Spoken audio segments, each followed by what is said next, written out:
sabr deganda hayolingga qaysi payg'ambar keladi? Ayub alayhissalomdir shayxim.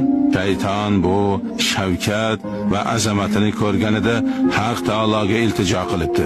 Ayub alayhissalomni sinash uchun izn so'rabdi. Haq taolo qabul qilibdi. Bir toqqa chiqibdi. Tog'da Ayub alayhissalomning sigirlari o'tlayotgan ekan. Shunday hayqiribdiki, sigirlari o'lib.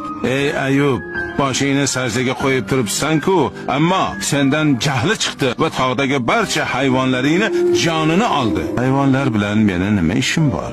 Men ojiz bir qulman va yana sajda qilibdi. Ayub alayhissalomning 9 qizini halok qilibdi. Yana Ayub alayhissalomni oldiga boribdi.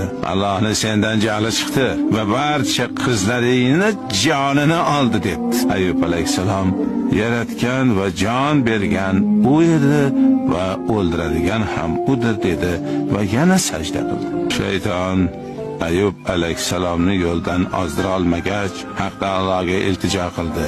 Bu Ayub qulingga qanday ham yuksak sabr beribsan? Molini tamoman yo'q qildim.